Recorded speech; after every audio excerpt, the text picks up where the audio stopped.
Croesus was the king of Lydia. He was one of the richest kings of history. According to Herodotus, Croesus desired to discover which of the well-known oracles of his time gave trustworthy omens.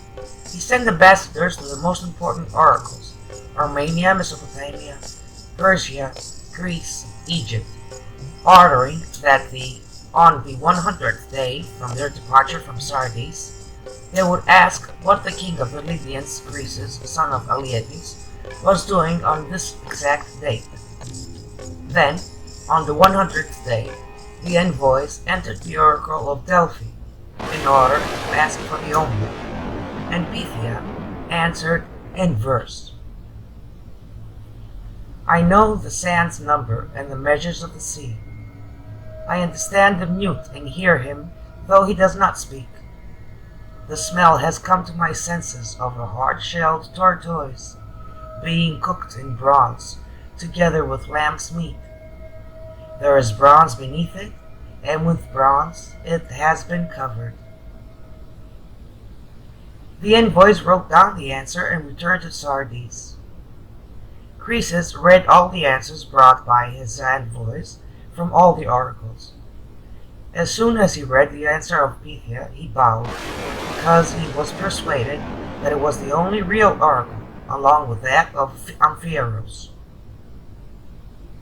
Indeed, on this specific date, Croesus had put pieces of a tortoise and lamb to boil together in a bronze cauldron, covered with a bronze lid.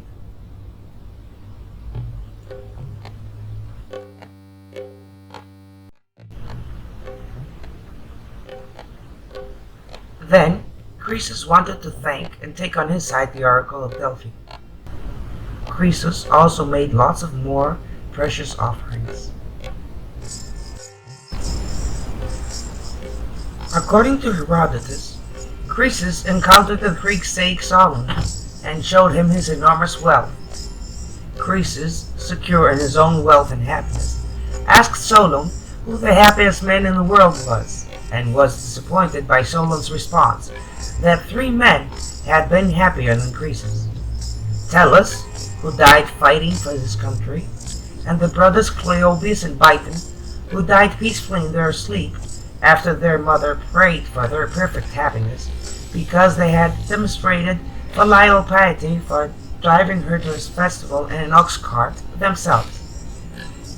Solon goes on to explain that Croesus cannot be the happiest man because the fickleness of fortune means that the happiness of a man's life cannot be judged until his death. Sure enough, Croesus' hybristic happiness was reversed by the tragic deaths of his accidentally killed son, and, according to Critias, his wife's suicide at the fall of Sardis, not to mention his defeat at the hands of the Persians. Herodotus tells us in the Lydian account that Croesus was placed upon a great pyre by Cyrus's orders, for Cyrus wanted to see if any of the heavenly powers would appear to save him from being burned alive. The pile was set ablaze, and as Cyrus the Great watched, he saw Croesus called out, Solon, 3 times. He asked the interpreters to find out why he said this word with such resignation and agony.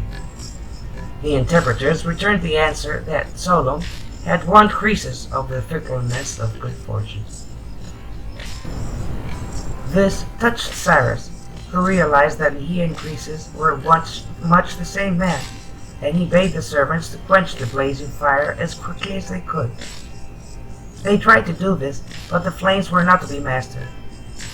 According to the story, Croesus called out to Apollo and prayed to him.